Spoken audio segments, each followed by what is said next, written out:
Good afternoon, everybody. I'd like to say hello and welcome to our panel.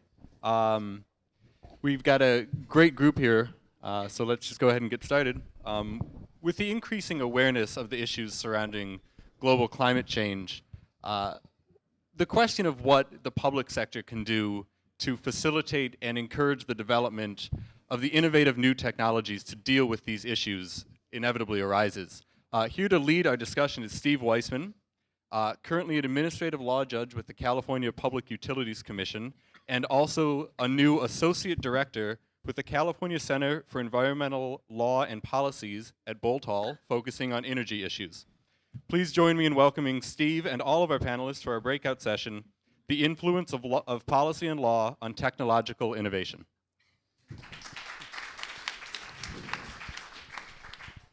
Thank you, Matt. Well, I think we have is this working? Can you hear in the back? The lunch session that most of us just sat through could not have done a better job of setting us up for our discussion this afternoon. What an exciting time and place it is to be in California working on any policy or legal issues that relate to climate change. We've got the most advanced call for carbon reductions with AB 32. The state has implemented a very aggressive energy efficiency program through the regulated utilities. Renewable energy program is very strong in the state. There's a reason to feel good about that. But I think it's also fair to say that the easy part's over and now the hard part begins. The question is how to make all of these programs work. And John Doerr said a couple of interesting things, I thought, in juxtaposition with each other in his presentation over lunch. One was the fact that cap and trade was a very important part of any program he felt going forward to deal with climate change. But the other thing he said, I think he was quoting somebody else as saying that, asking the question of whether we can risk running an experiment with the only planet we have. And that's an interesting juxtaposition because, in fact, what we're trying to do is go forward with a vision that a cap and trade system is going to be the key driving component of our effort to reduce carbon emissions.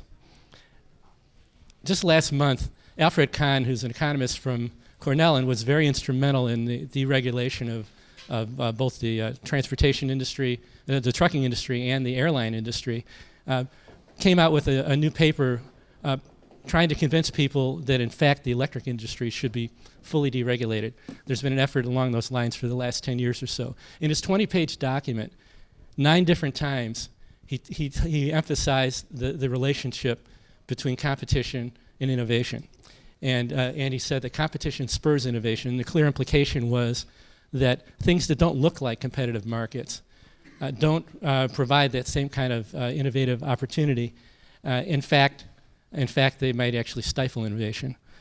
So what are we going to do with this article of faith about the relationship between competition and innovation, between price signals and innovation? And we have a superb panel to deal with this issue this morning. I guess it's a long morning. Margaret Taylor is a professor from the Goldman School of Public Policy, and Diane Doucette, who's with Environmental Entrepreneurs, and Mitch Sook Lee from Orrick Harrington. And I'll talk a little bit more about each of them when it's their turn to speak. We'll start with Margaret, who's been making a major focus of her work and research to deal with questions about the relationship between regulation and innovation. And she's actually been very effective at asking strong questions and getting people in important positions to listen to what she has to say. So look forward to hearing what she has to say today. Thank you, Margaret. Thank you very much. I think I'm going to actually stand up. I think that'll be easier for me to. Can you hear me okay, though? A little louder. Okay, is that better? All right. So I'm I'm going to talk today on, I call it invention and cap and trade programs. It's actually clean tech invention. And I'm going to start off with a little roadmap for the talk, which is got 5 areas. We're going to talk a little bit about these climate cap and trade programs and the need then for clean tech innovation. What do we know about clean tech innovation? And then evidence that I've been pulling together about existing cap and trade programs and what they mean for invention. And then I'm going to conclude with some climate policy implications that I think would be interesting for some further discussion. So starting off with climate cap and trade programs. Okay, how do these things work? Let's just everybody get them on the same page. Nice, easy, start with definitions. Policymakers, they set a cap on emissions and then allocate allowances to those polluting sources that are equivalent in sum to the cap. If sources can reduce those emissions cheaply, they can then try to sell or bank those excess allowances. And the price of those allowances, however, is whatever the market will bear. And that's really important to keep in mind because, you know, everyone's interested in getting a value for carbon, you know, just like we've wanted value for other pollutants. But what's going on in a cap and trade system is actually a dynamic price for carbon. This price is going to change, and there's going to be reasons for these prices to change. And it's really important when you think about innovation, which is a long-term process with uncertainty at its core. And it's that to think about this as a dynamic pricing environment rather than a tax or environmental standards. That's where you get to some intellectual challenges for invention. Okay. This is rapidly becoming the world's dominant climate policy instrument. It's operating or developing in European Union, Australia. Over half of both the U.S. states and Canadian provinces are involved in regional ones, and one Mexican state. Not to mention the U.S. Senate is further along than we've ever seen on Lieberman Warner, et cetera. And both, all the different presidential contenders all have cap and trade systems as sort of core of their climate policy. Current legislated caps, this is important, however, are not set at the level that is considered safe from what we currently know. Let's talk a little bit now about the need for clean tech innovation. So everybody's having a move now to these 2050 goals. These 2050 goals, Japan, European Union, everybody is going 50 to 80% below 1990 levels. California was one of the first to go there, and this was a little graph that shows historical emissions over here. And here we see, right at the time, a lot of, anyway, 2010. Here's what's legislated in AB 32. And here's the non-binding target in the executive order that stabilizes concentrations. That is 80% below 1990 levels. That's where we need to go to be safe, right? According to what we currently think of. And that's an important thing to remember because 2050 may seem like a long time today, but if you're thinking about the lifespan of a power plant, 40 years, we don't really have, what year are we in? 2008? Okay, so there's not a lot of time to be getting ourselves into a world of 80% reductions. And that's assuming that these are ambitious enough, 2050. Accelerating growth rate of atmospheric CO2 is an important factor coming out in the recent science. So is faster than predicted ice melts. There's some non-linearities potentially in the system that could make us have to move that target, from 2050 closer.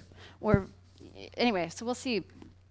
The technologies are not there yet, and that's the fundamental issue with innovation for this. It's going to require innovation and probably in multiple technology strategies. You know, I sometimes do this nice little pie chart and sort of say, where does 80% come out of the existing economy? And you're not just talking about the electricity sector at that point. But anyway, designing policies that support innovation is at least a smart hedge, considering what we're up against. So how do we do it? Well, there's a lot of hopes right now that are being pinned on cap and trade programs stimulating technological innovation. Why is that? Well, let's think about what we know about it. Actually, all right, we'll come back to that question in a minute. Okay, so what do we know about clean tech innovation? Let's just leave off for the second. Are cap and trade systems going to be good for innovation or not? But let's talk about what do we know about clean tech innovation.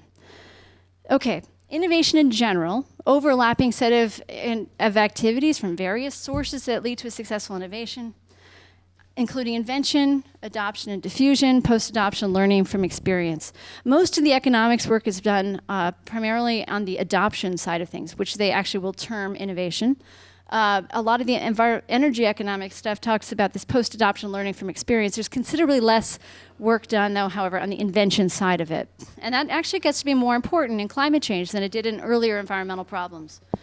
Okay, so innovative success, this is something else we know, is difficult to achieve. R&D is a long-term, uncertain process. From birth to maturity of a technology, there's a lot of obstacles.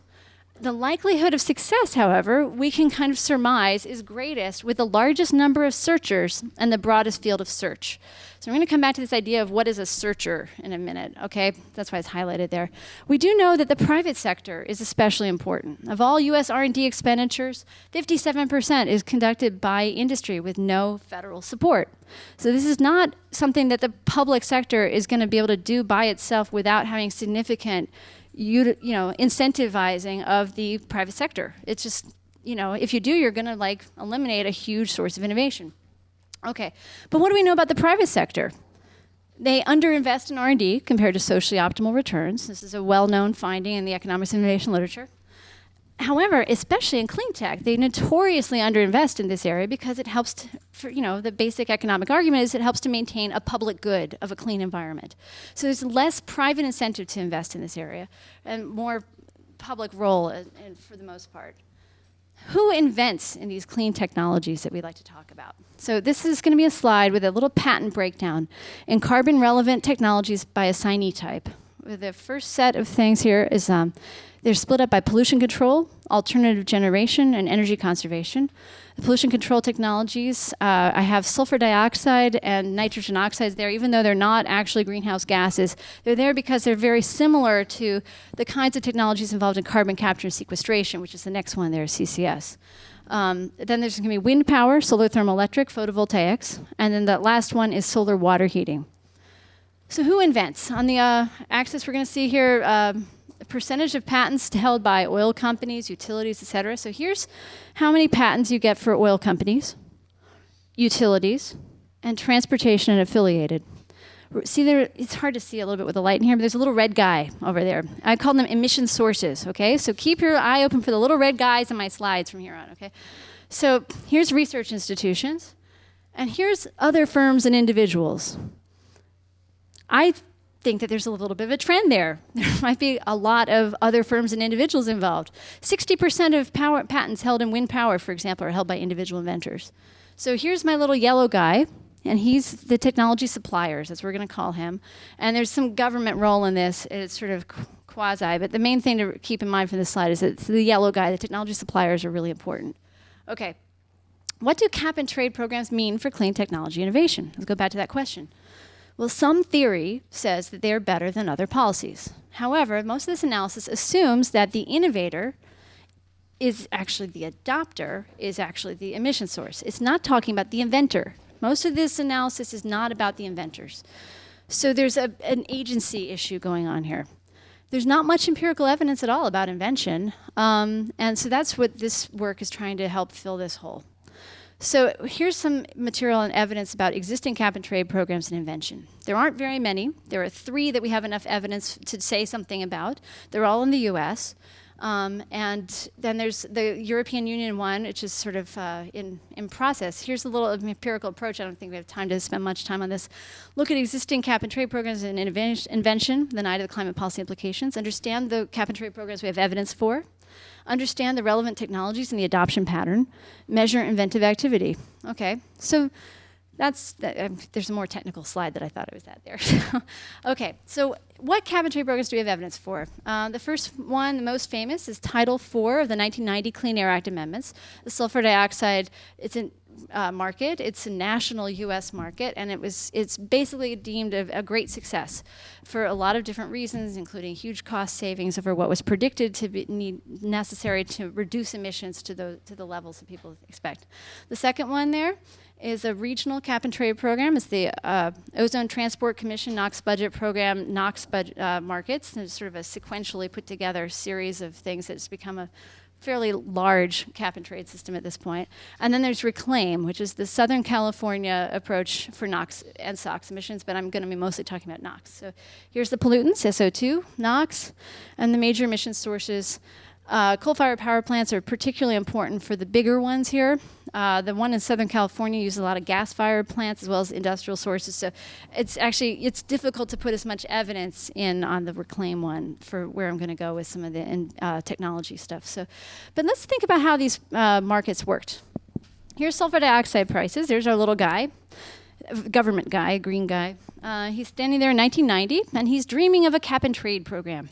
Okay, and a lot of analysts get involved. They start thinking, well, what do you think those prices are going to be when we actually implement this cap and trade program in 1995? And then there's a second phase to it that happens starting there in 2000 and goes to 2010. So here's this red bar is the range of published expectations of prices in phase 1 and phase 2.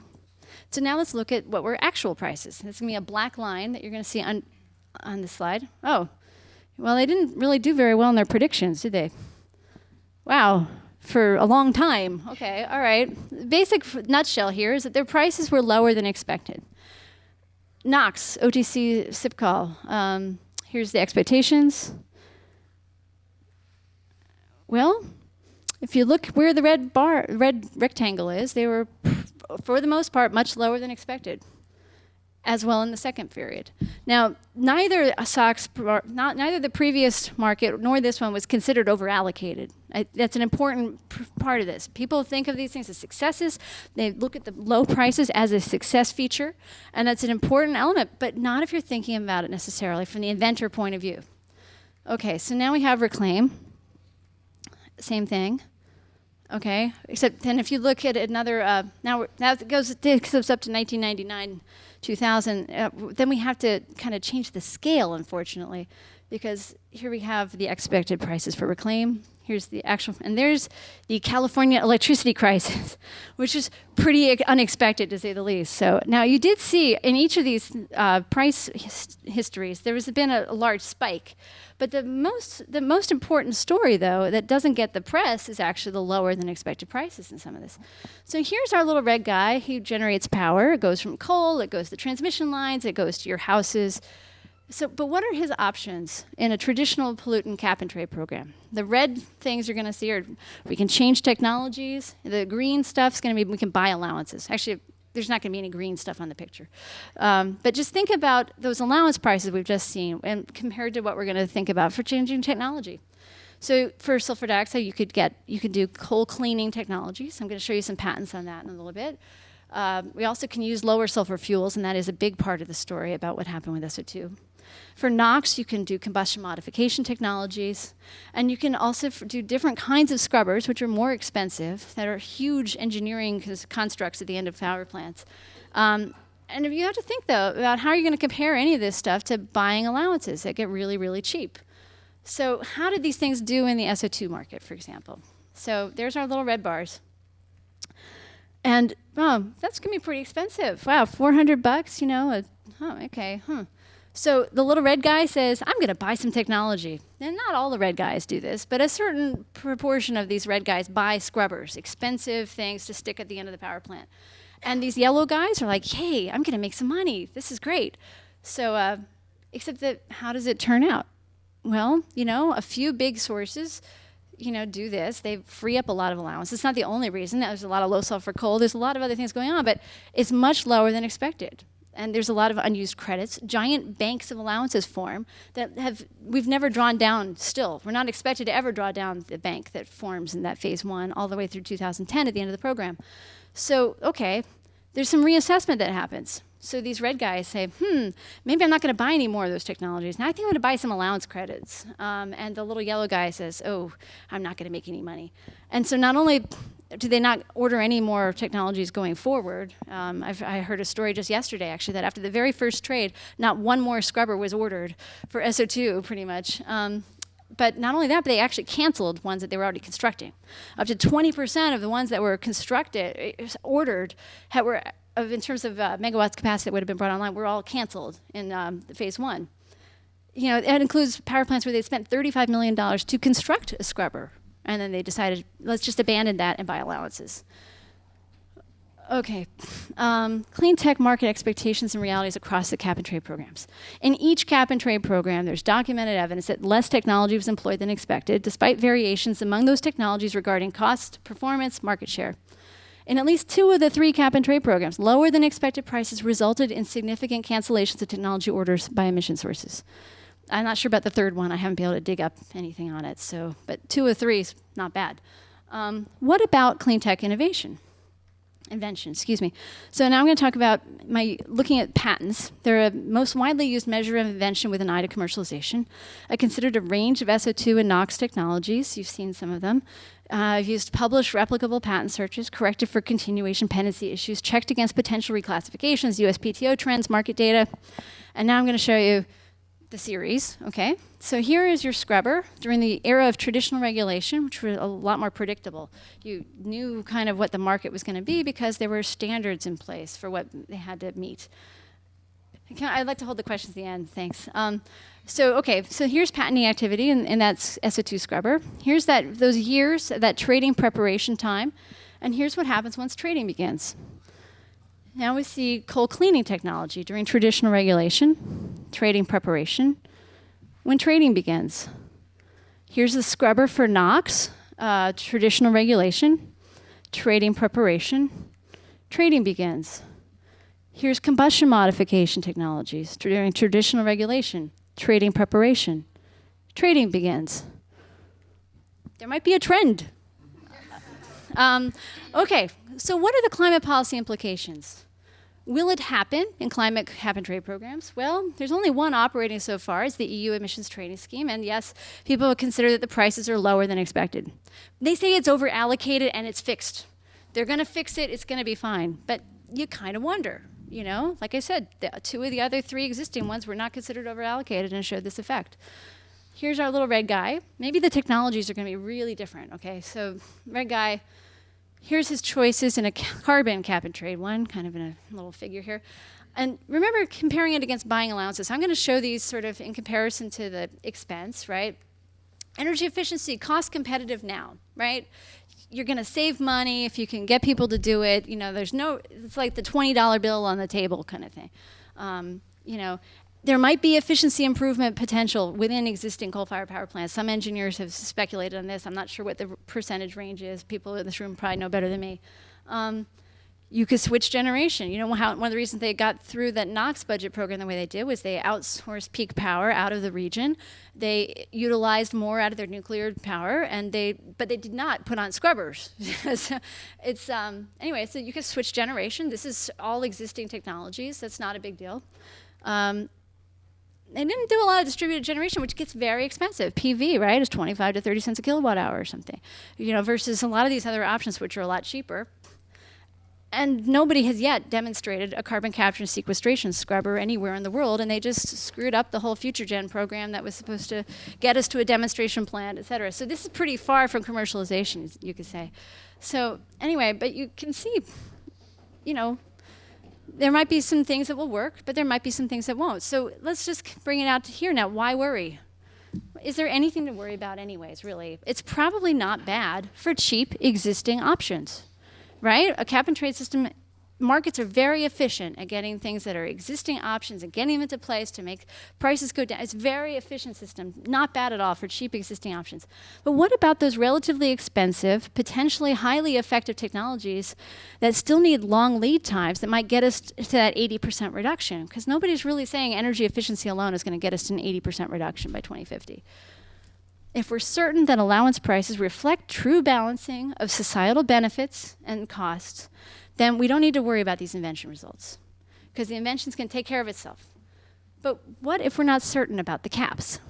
What about the fact that those caps that we have legislated for 2020 are put there partially in faith that we're going to actually keep ratcheting them down to 2050, that there's going to be the political will in 2020 to keep doing this for 30 years more? You know, wars happen, deficits happen. I mean, you know, it's kind of something to worry about, maybe. So why worry? Okay, so what are some options we can have here? There's our green guy. He's got a few things he can think about. The little green guy could play with the quantities, our government green guy. He could start with a strict cap and an initial allowance auction using revenues for R&D. He could set regular intervals, say 5 years or so, to modify the cap, but don't set the exact levels when the law is initially passed, because otherwise everybody games it and optimizes the system. It allows you to adjust to climate science technologies.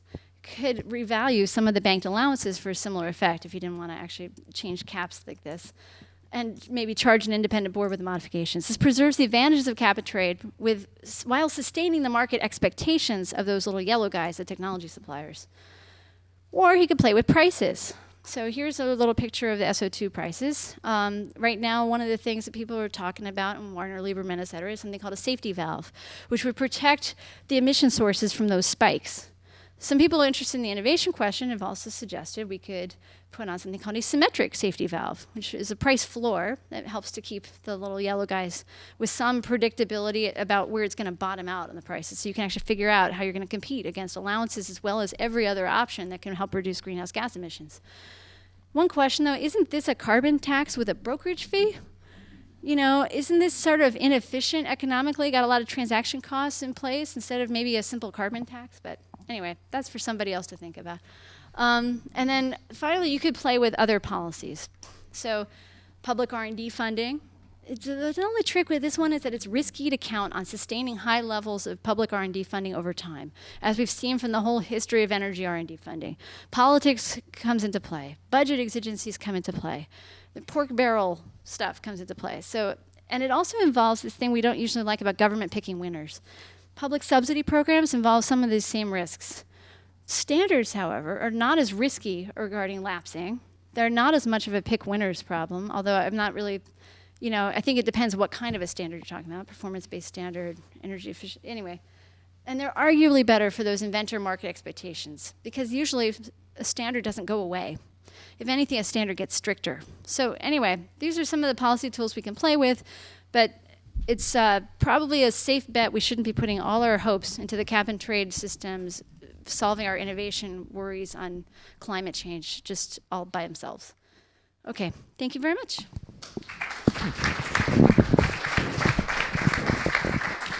Thank you. We're looking forward to a lively question and answer period when everybody's done. But if there are any, I can take a couple of very quick clarifying questions if anybody has that type of question right now in the back. Yeah, Matt Lecart with the California Clean Energy Fund. I've worked in the electric industry both in California and in Europe, and I think the experience here with the energy crisis, it's a clarifying question on your governance slide or your governance bullet about having independent board overseeing a cap and trade program. You know, one of the key things that stymied us when the energy crisis started developing in California was that we had all these governmental agencies involved, a very complex regulatory scheme, and nobody really held all the levers to adjust it when adjustments were very clearly needed. Whereas in the UK, Stephen Littlechild was the regulator and had the ability, without much ado, to rejigger the rules of the market, reallocate the equivalent of allowances. Is there any research being done within the policy community, or is anybody talking about kind of which governance structures make sense for these kind of markets? Wow. You know, various things have come into play in different proposals. You probably have been more up on all the variations of it. I definitely have seen independent boards, but not usually about cap modification. Right. It's about other elements of the whole thing.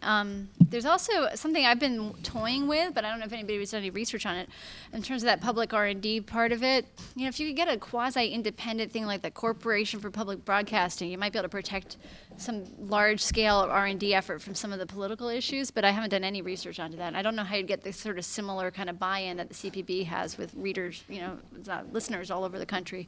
But you know, I don't really know, but Diane may know a lot more as a practitioner. Innovative mechanisms that we're working on in my talk. But it's a good question. Okay, I think let's give Diane a chance to move through her talk, and I'm sure we'll have time for questions at the end. Diane. No slides. Okay. Diane Doucette was actively involved in the campaign for the passage of an enactment of AB 32, and since then has moved on to become the director of the climate campaign for the environmental entrepreneurs, and I think she'll be explaining a little bit about what that organization's all about as well. So I don't actually have a PowerPoint, but can you hear me if I speak close to the microphone? The camera can't hear you. The camera can't hear me. See, I talk with my hands, and I have a presentation. Okay. Is this on? It seems like I think it's on. Yeah, you might have to hold it Can the close. camera hear me? Okay. I haven't stood behind a microphone at Cal since 1990, when I was a graduate student here teaching a course on the Soviet Union. So a lot of things have changed in that time, but I'm really, really happy to be here today. I'm going to look at innovation through a different lens. I'm going to provide you with a snapshot of how the innovation theme is being played out in the AB 32 process. And I just wanted to ask for a quick show of hands. How many of you are involved in the AB 32 implementation process, either directly or indirectly? Oh, that's actually smaller than I thought. Okay. Well, I guess you all know what AB 32 is, the mandatory cap. Okay, I'm not going to go there. Well, I've had the enormous privilege of working on AB 32 since it was a spot bill back in 2004 when Fran Pavley introduced it. She was really concerned about putting a cap on greenhouse gas emissions, but the political waters at the time were a little uncertain. She wasn't sure what she could actually get through. And I don't know if you remember, but at that time, the governor and the legislature were very, very competitive with each other. Each wanted to take the leadership role. So Fran went ahead and introduced a spot bill, and then in June of 2005, the governor made a very historic speech here in San Francisco at World Environment Day, where he said the debate is over, California's taking the leadership on this issue, and these are the targets. So he gave the 2020 targets and the 2050 targets. And Fran Pavley was very excited about that because she said, there you go, those are my targets. So she decided to use the 2020 targets in the AB 32 at the time, just the 2020 targets, because that was going to be one less fight we had to fight with the administration. And so the targets were actually a political target. The other fights were going to be, is going to be mandatory. Legislation was going to take care of that. Yes, it was going to be mandatory. Are you going to allow cap and trade and other market mechanisms? The law said that they could be considered. So it's not actually a mandatory cap and trade program that you hear a lot. It's a mandatory cap on greenhouse gas emissions. The trading is being fought out today as we speak on that. Okay, so first I want to tell you a little bit about my organization. It's Environmental Entrepreneurs. Many of you may know it as E2. And we're a national community of entrepreneurs, innovators, investors, and other business professionals. And we work at the nexus of environmental policy. We say good environmental policy and good economic policy. And we spend a lot of time these days on energy and climate policy. We're very actively involved in the AB 32 implementation process. I wasn't with E2 at the time. I was with the AB 32 campaign, and I was required to build the support for the bill. That's how I got to work with E2, because they were the guys that were creating the business voice. They were the little yellow guys that Margaret pointed out. They really wanted to see a mandatory cap on greenhouse gas emissions. And so I worked with them in that process. And they actually changed the whole nature of the debate. They brought up businesses that had never been involved in the process before. And if you've ever seen the support list for the bill, you'll see there's tremendous amount of business support, much more business support than environmental support, and that was a conscious strategy on their part. So after AB 32 passed, E2 created the climate campaign, because at that point, E2 had a lot of skin in the game, made a lot of promises and a lot of predictions that we could do this and we could grow the economy. So what we do with the climate campaign is we work very closely with policymakers and with the business community to make sure that the policies that get implemented will grow the economy. They'll reach the targets, that's a given. They'll reach the targets. They'll grow the economy, they'll create a price for carbon, they'll encourage early action, and they'll encourage innovation. So I have 4 main messages that I want to convey. Some of them you've heard at lunchtime, but I'll just say again. Innovation was the buzzword during the AB 32 campaign. It continues to be the buzzword in the implementation process. So Margaret, there's going to be lots of call for your time. Everybody's trying to get Margaret's time right now. And the innovation claim is actually being used by almost every stakeholder in the process. That's the part that's really interesting, and I'll tell you a little bit more about that. Third message is policy matters. There are some things the private sector can do, and there's some things they can't do. And what we need to do is create a whole new low-carbon energy infrastructure and create the foundation for a new energy economy. And good policies have to be put into place to do that. And the fourth one is that technological innovation is really interesting. We need to do that, but in order to do that, we need policy innovation and we need innovative financial mechanisms to get us there. And I'll talk to you about one of the financial mechanisms that we're working on with the policymakers at E2, and that's the California Carbon Trust. Has anybody heard of the California Carbon Trust besides Jamie? Okay, that's good. I just want to acknowledge Jamie Hall. He's a Goldman student, works with Margaret, and we were clever enough to hire him at Environmental Entrepreneurs so that he could help us design some aspects of the Carbon Trust. So if we don't get to chat after and you still have some questions, please talk to Jamie about that. Okay, so first message. Innovation was the buzzword for the AB 32 campaign. There's no doubt that the innovation argument won the day. Policymakers really understood that if you put a cap on greenhouse gas emissions, you send the signal to the market that California's serious about creating the clean energy economy. And they wanted to be in a position where they could actually capture the innovation and investment dollars that were awaiting this type of signal.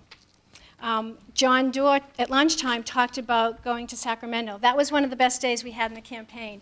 It was really easy to get appointments with legislators. Even though it was the last month of the campaign, end of legislative season, they were completely booked. They all had time for John Doerr. He brought up a whole busload of a lot of innovative companies, and they walked the halls. And there was just such a flurry of excitement up there. We created a press conference, which was one of the best attended conferences during the whole AB 32 campaign. And it was a turning point because they actually changed the debate at that time. Prior to John's appearance, the focus was always on, this is a debate between enviros and businesses. And John and Bob Epstein and some of the innovative businesses were saying, wait a minute, that's not what this is about. This is about California's clean energy future versus its fossil fuel economy past. This is clean tech versus smokestack. And from then on, the frame in the media changed. The next day, the San Francisco Chronicle front page story was, businesses are divided over this. So it became a business issue. It was no longer the little green folks, the little green enviros against the business community. This was about California's energy future. And policymakers continue to be so excited about innovation. We brought up, we went and spoke with Cal EPA Secretary Linda Adams about 2 months ago, and we were talking about the innovative companies we were working with, and we suggested that we could bring some up to Sacramento. And she said, okay, I'll help you organize that. So with Cal EPA, we organized a meeting where all the senior leadership at Cal EPA, Mary Nichols, all senior leadership from the ARB, all cabinet secretaries, all members of the climate action team, and their staffs were there. We were expecting a couple of folks, and we were just amazed. We walk into a room, it's standing room only at the Cal EPA, because we were bringing up 3 innovative companies. And they were just so excited to hear what the innovations are. And one of the companies, Solazyme, they make a biofuel from algae. They brought up a flask of it, and the policymakers were just like passing it around as if it were gold. And we were just like, wow, this is so cool. And they thanked us profusely because they said, we get beat up every single day here by traditional industry who says, we can't do this is going to cost us a lot of money, we're going to lose a lot of jobs, we're going to move out of state. And we finally have some folks out there that are really excited about this and letting us know that it can be done. So because the innovation is such a buzzword, it's being used by every stakeholder, just about every stakeholder, maybe not all the health groups, that are in the AB 32 implementation process. Some folks have hijacked Margaret's work and have advocated for policies that she doesn't agree with, but they use her work to do that, and it's incredibly interesting. Some folks are saying, they look at Margaret's work, they said, so throw out cap and trade. They're not even looking at the innovation argument, actually. They'll say, see this work? It says it's not good for innovation, throw it out. And so they're creating coalitions around getting rid of a cap and trade program. We go up and we speak, or we have lots of businesses that go up and speak, and we talk about certain policy positions like auction revenues. What do you do with these revenues? So we'll say, you should auction them, you should use the money, to invest in R&D. Auctioning is good, it creates a price signal, it's good for early action, it's good for innovation. And then right behind us, traditional industry will come up and say, don't auction, it's really bad for innovation. So everybody's utilizing the innovation argument, and they're not being asked to substantiate their claims. We feel very confident. We go up armored with all Margaret's arguments and the empirical evidence from some of the clean tech companies that we work with. And other companies that are representing some of the traditional industry just know it's a buzzword. They've completely adopted our rhetoric on that, and it makes for a very interesting dynamic. I'm sure they're going to be called to the table on that. Another interesting argument that pertains to innovation that we're discovering in the AB 32 process right now is the gradual shift to the discussions about the 2050 goals, which is very, very interesting. For the first year of the implementation process, which was last year, the discussion only pertained to 2020 targets. Every policy focused on that. But since the start of this year, you hear everybody talking about the 2050. Not everybody, but it's gradually becoming more part of the decision by policymakers. And you see a lot of stakeholders in the process that are saying that. And that's really good for innovation, because the focus on the 2020 targets, then we're just focused on energy efficiency improvements, existing technologies, because we could probably meet those targets with tweaking a few things, maybe having some land use policies.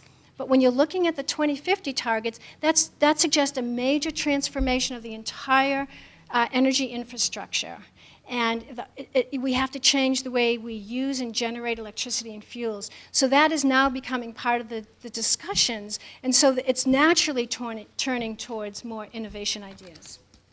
And I just want to give you a scale that we use at Environmental Entrepreneurs based on an individual level of carbon reductions. If we average out California's population and emission reductions, it comes out to about 14 tons per person in California currently, 14 tons of greenhouse gas emissions per year. The 2020 target suggests that we have to get down to 10 tons per person. The 2050 target suggests that we have to get down to 1.5 tons.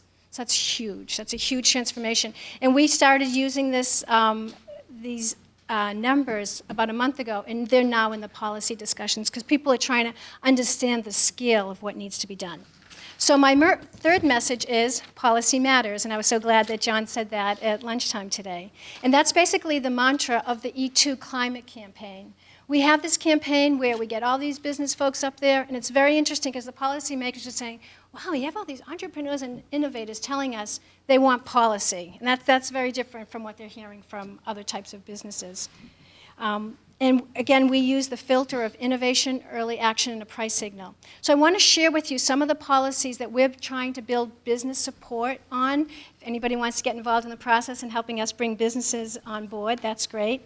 First of all, it's a strong enforceable cap. We think that's the best signal you can send to the market. That's the first step. There's lots of other policies. We need a whole package of complementary policies, but the first step was to set the cap on auction permits, and we want to use that revenue to invest in other greenhouse gas reductions and to invest in R&D. And we'll support a very limited use of offsets for compliance. We don't think that the capped sectors should be able to offset their emissions by purchasing offsets in China and India and in other states, actually. We want the capped sectors to try to reduce their emissions internally so that we actually do have a transformation of the energy infrastructure. We're also supporting technology forcing policies. We support the low carbon fuel standard. The increase in RPS, there's a good chance that the RPS will be increased to 33% by 2020. And we're looking at different financial and tax incentives right now. 2 minutes. Okay, so my fourth message is that in addition to technology innovation, we need policy innovation and innovative financial mechanisms. So one of the mechanisms that we've been working on for the past year in Environmental Entrepreneurs is the California Carbon Trust. And this trust was just listed as one of the central recommendations in the ETAC report. I don't know how many of you are familiar with ETAC, Economic and Technology Advancement Advisory Committee. They were created by AB 32 to advise the ARB on economic and technology policies. They just released their final report last month. You can get it at etac.org. Contains 55 recommendations on how the state can grow the economy, reduce greenhouse gas emissions. And fortunately, the Carbon Trust was listed as one of their central recommendations.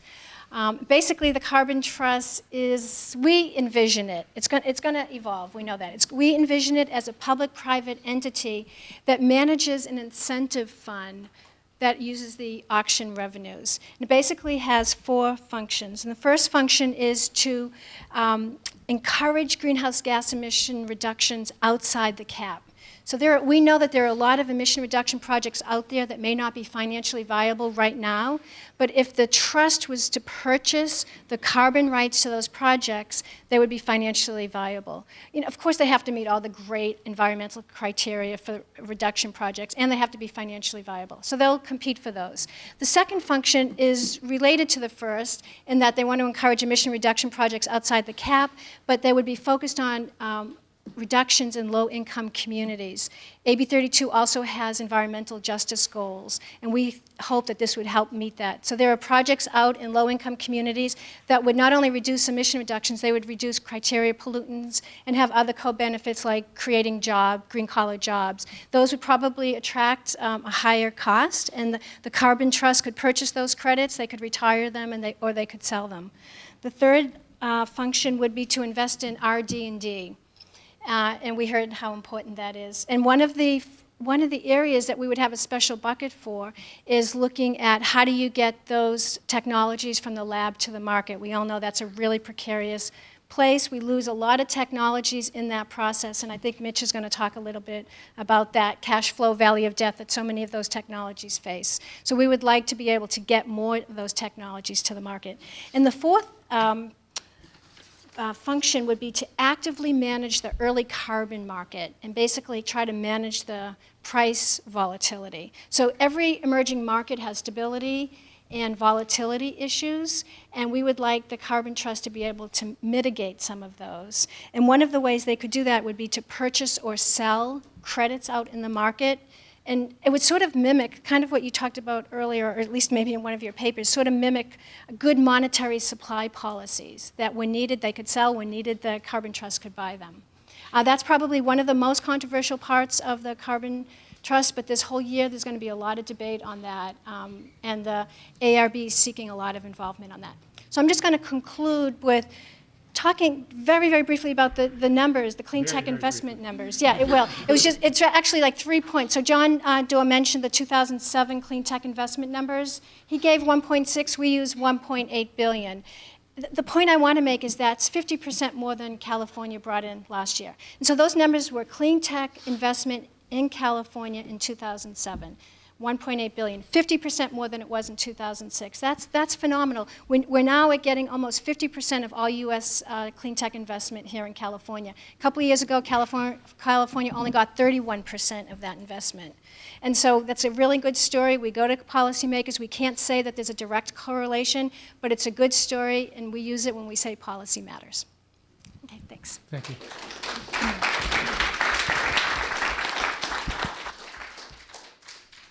I've known Mitch Sook Lee for probably at least 45 minutes now. And that whole time I've known him to be a partner at Orrick, Harrington, and Sutcliffe. And this is an alert for all the students who are in any of my classes. Everybody wants to talk all the time about the guys who do the transactions. Well, this is the guy who does the transactions. So thank you. Thank you for being here today. Can you hear me okay back there? Louder. All right. Well, I'll bark it out. So my name is Mitch Sook Lee, and as I've been introduced, it's true. And I'm a startup lawyer. And what that means is I basically work with little technology companies and hope to grow them to be big. And I split my time, as I have for about the last 10 years, about 50% with clean tech companies like NanoSolar and about 50% with internet companies like Second Life or Pandora. And so my lens on innovation is watching technology companies grow. And as a lawyer for them, I sort of help these companies start, get financed, handle IP matters, license technology, et cetera, all that stuff. And I think the thing there are two things that are very interesting to me about time. One of them is that it's incredible how fast sea changes are happening right now in technology, and in particular in this area. When you hear Diane mention something like a 50% change in investment in the course of a year, it's an amazing thing. And I think that if we think back about this afternoon, 5 years from now, we'll sort of laugh because the pace of innovation will increase dramatically. I don't think it increases exponentially. I think it does. I don't think it increases linearly. It's totally exponentially. I mean, it was only 12 years ago, I think, that Netscape went public. It's impossible for me to remember really life without the internet, and I think that's true for certainly my kids and a lot of other people as well.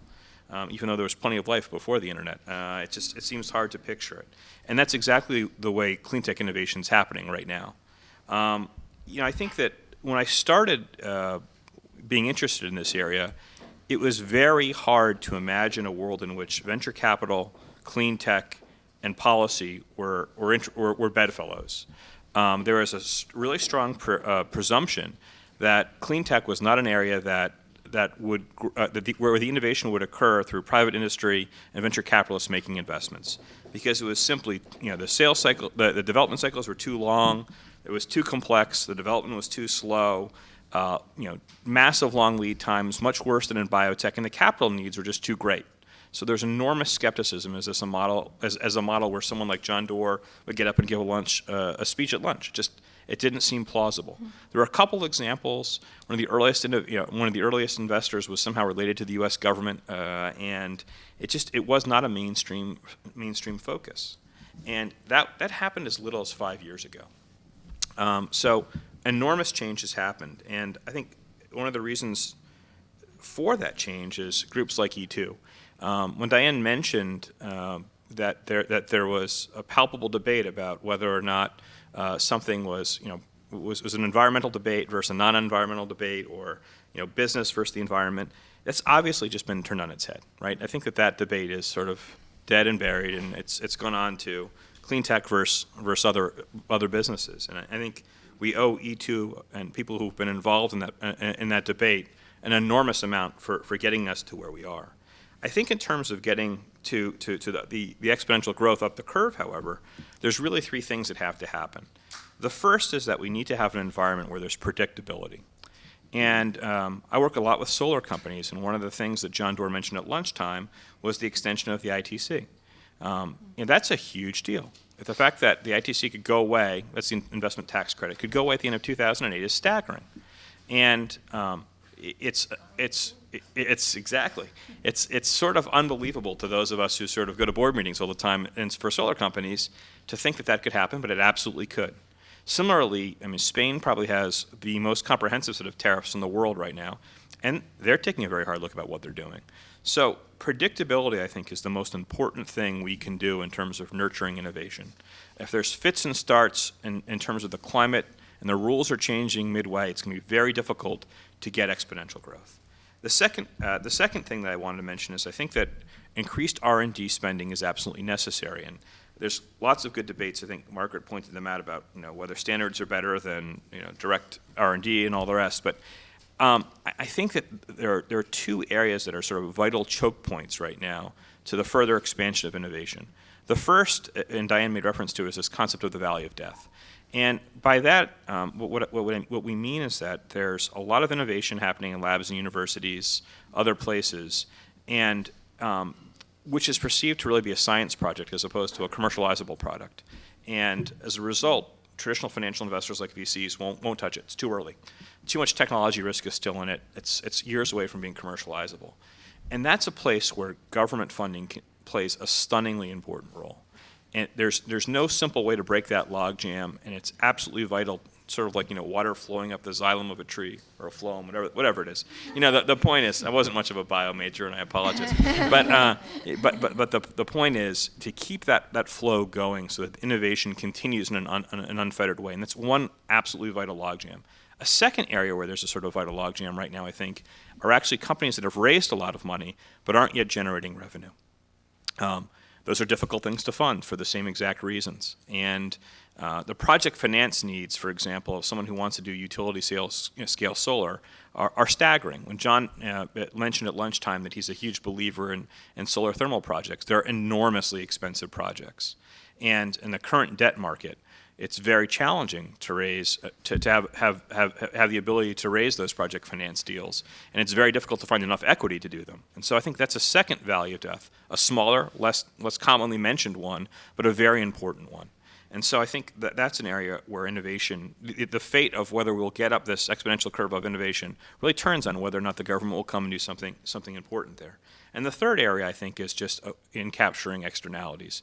And I'll keep this very brief, and rather than going into any more detail on cap and trade, which I think Margaret did a fantastic job of addressing, just saying that I think that the idea around capturing externalities is vital for everybody. And I think that that in order, it also relates back to the concept of predictability, but it's absolutely vital to get it right and to enable a situation in which competition works. So enough yapping for me. We really would love to hear from you guys, and I'll turn it over. Thank you, Mitch. We've got time for questions. Start over here. Okay. Hi, this is for Margaret. We have a microphone coming to you. Just hang on a second. Okay. This is being recorded, so we need to get it all. Okay. Great, thanks. It's for Margaret. The takeaway that I got from your presentation is that cap and trade markets stifle innovation. So I want to check with you and make sure that's not the wrong takeaway. And also, and I'm just wondering about whether that's true. It seemed to be true for the NOx and SOx markets. But in terms of carbon, I mean, clearly there's huge opportunities in clean tech and addressing these issues. So I'll let you answer that. Okay. Well, yeah, I have not found a whole lot of evidence supporting the idea that cap and trade systems are good for innovation, basically. I've looked into whether we got energy efficiency stuff out of the SOx markets. Did we get, the basic thing we got out of SOx was more low sulfur coal, which was something we were using 20 years beforehand. And we, but rail rates changed and things like this. And we also had a very interesting financial instrument. And all sorts of interesting new financial products have been created too in terms of financial, so for the cap and trade system. So, so I hate to be the person coming around telling everybody that it stifles innovation, because it's, well, here's the thing. SOx and NOx, though, are different in one really important way, which is that we actually had some regulation beforehand. So I've done a lot of work showing how the technologies that did work in the sulfur dioxide trading program were actually developed for the 20 or 30 years leading up to that, 30 years leading up to that, through traditional environmental regulation. So when I say standards, I mean things like performance-based standards out of the 1970 Clean Air Act, which set basically a 0 to 70% emissions reduction standard. And basically, if you think in economic terms, that regulation actually puts in a predictable shadow price. And I've done a lot of work on how innovators dealt with thinking about how they were going to meet these targets that were actually difficult to meet, what happened to the scrubber systems as they were being invented, and how collaborators work together. So anyway, there was a lot that went into a point in time that we could actually put on a cap and trade system and get a lot of this great economic value out of it. So there are estimates that the SO2 program was, like I said, 50% cheaper than we would have had otherwise. But the part that fostered the innovation, the long-term stuff, the scrubbers, was really ambitious targets that people had to struggle to get through. It also was fundamental R&D that was happening in Japan in the 60s. It was back to the UK in the 20s, actually.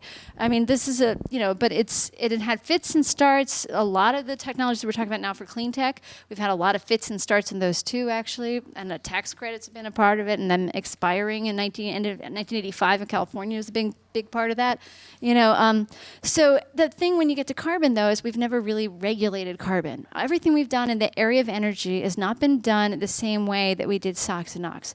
It's been about subsidies. It's been about other sorts of goals like energy independence and oil shortages and things like this, and it wasn't about a pollutant. And so we had a really different way of approaching it. So there has been a lot of policy-driven innovation that are in these things we call clean tech now, but they weren't done in the same way. So we may not be in the same situation as we were.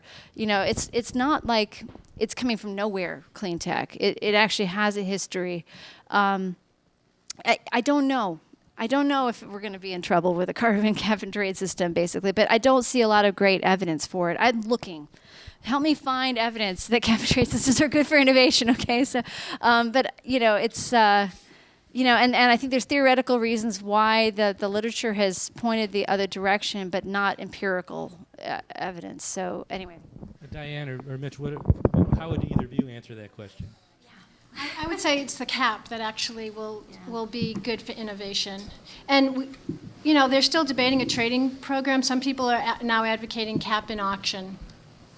The administration really wants a trading program, and a lot of traditional business, but it's the cap. I would agree. I would say that a carbon tax actually strikes me as the simplest way to get to where we need to get to. But yeah. Another question? Over here, right here. We'll get a microphone in front to you.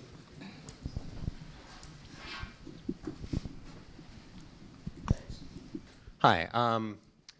I'm the general counsel of a pretty large research institute, and we struggle with the valley of death all the time. We've got 400 million in revenue. We've got 2,000 researchers working on important problems. The government, DARPA, is a large source of our business, and they fund a lot of work, including in the energy space, primarily because they're worried about energy consumption and efficiency for the military, but that technology development trickles into the rest of the economy.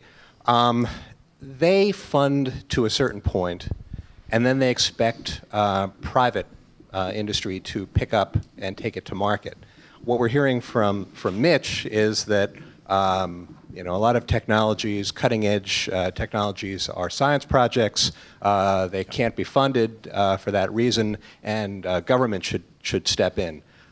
It seems to me, and I'd be interested in your view on this, that there needs to be better coordination between these two sectors so that essentially statements of work for government-funded projects take it to a point at which private industry and the venture capital community is prepared to fund it. And right now I can tell you that there is no communication, at least discernible to me, and I talk with both communities on a daily basis to try to achieve that kind of coordination. And I just wonder whether you've seen that and can address it. I think your point is a very good one, and I see very little of that coordination as well. I mean, the one place I would say actually I see an exception to that, and I apologize that I know more about New Mexico than I do actually about my own backyard in a lot of ways, because I just spend a lot more time down there, maybe by historical accident. So I think that's a community where there's a ton of effort generated in trying to coordinate. There's not much of an angel community there, and there's a much less developed venture capital community. And as a result, I think there's a lot more focus on that coordination, because there's less that can happen without it, and so the communication tends to be pretty good. Yeah, I think that's a very significant part of it. And I also think that there's a very strong sense in the community that that's the source of sort of lifting up the community as a whole. And so you have the governor putting together a $400 million permanent fund, tapping into it to do job growth through technological innovation, particularly in clean tech. So yeah, there's a lot of reasons it works well there. And I think that the most significant takeaway is exactly one you raised, which is coordination is really, really important. My comment about R&D funding is in some ways a shorthand for coordination, and you're right that money is different from coordination, but I see them as both very important. Margaret? I'd just like to add something to that about history mattering to this. So when the Department of Energy was really founded, it didn't have a long lifespan before Reagan came in and decided that things like wind power in 1980 were competitive, and so the government shouldn't fund it at all. And this was in the era when wind turbine blades were falling down in Altamont Pass. So it's there was a discrete shift in terms of what the Department of Energy was supposed to fund through NREL, et cetera, had to have more of a commercialization edge to it. And there's a real question, I think, about what happens to the basic science projects in this. And I think it's until we start to really fundamentally rethink our technology policy on some of this, I think we're not going to get a lot of great shifts going on with this. So Another big problem with DOE funding is the cost share. Oh, yeah. For a lot of research institutes, we're not for profit. Yep. When we're big, cost share is problematic. I'd like to get a couple of other people involved in the conversation right behind. This is actually sort of a related question. I think of, maybe I'm being naive to compare the two, but in the 50s and 60s, we had this huge national push to get people in space. and that was essentially all government funded, from what I understand. And does anybody see government investing in basic R&D research to get these things to market better, or is it all just going to be sort of decentralized to private industry at this point? I mean, I'm a fundamental science researcher, and it's very hard to get any money out of the government anymore, and then we have these sorts of things like BP coming in, which can be controversial to fund, public universities and private funding. It's actually not my area. I would definitely defer to Margaret.